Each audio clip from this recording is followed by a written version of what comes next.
Stirring the Head, Heart, and Soul, Chapter 1, Making Change in a Changing World. Initiatives, reforms, changes, and transformations. Is it all too much or not enough? Is it happening too fast or not fast enough? Is what we are doing improving education or making it worse? Most people agree that our work is important, so important that it seems everyone has an opinion on how it's being done.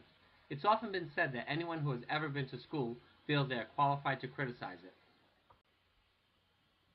Although it would be tempting to just brush aside all the naysayers and pretend they didn't exist, it wouldn't be prudent to do so. Whether we agree or disagree with what the cynics and supporters have to say, they add to the national dialogue about education. We must listen to them. They are no longer hiding in the shadows. They are the voices and faces of the many stakeholders that we serve, support, answer to, advocate for, rely on, and collaborate with. Let's meet them. First, the world of business and work. College and career ready is what we are aiming for, and these are the people demanding it.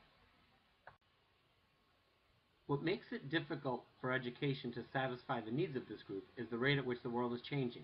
We are preparing students for jobs that simply don't exist yet.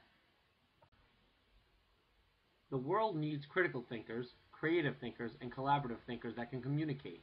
This leaves schools at a crossroads. Repackage what's been done for the last century and call it something else, or make drastic and uncomfortable shifts in pedagogy. Next, we have state governments.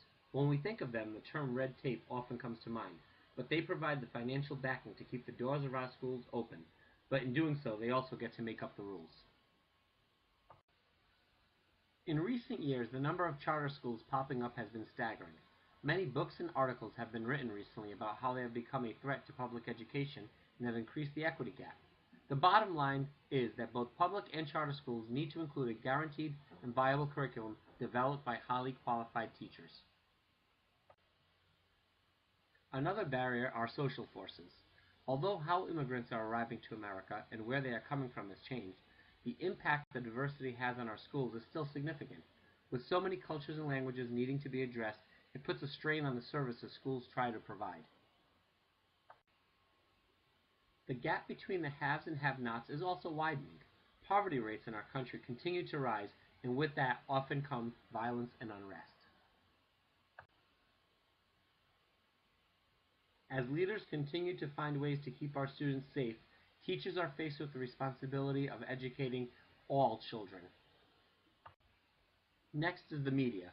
Since the time this book was published, the pressure group that has undergone the biggest transformation, in my opinion, has been the media.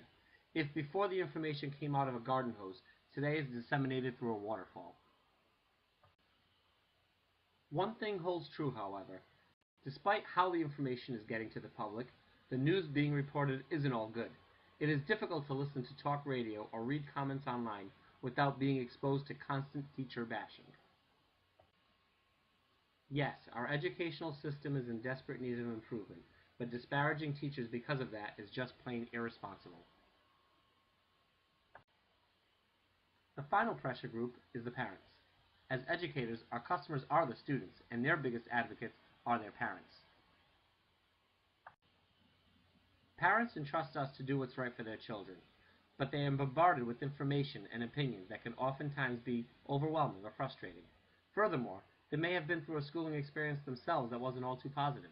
It's no wonder that there are times that parents feel apprehension about the quality of education their children are receiving. Whether the pressure is coming from the business world, government, society, the media, or parents, teachers and principals have murky and often turbulent waters to navigate in order to meet the needs of their students. In a time when we need to change structures that have been in place for hundreds of years, it becomes increasingly difficult to do so when pressure is being applied from all directions.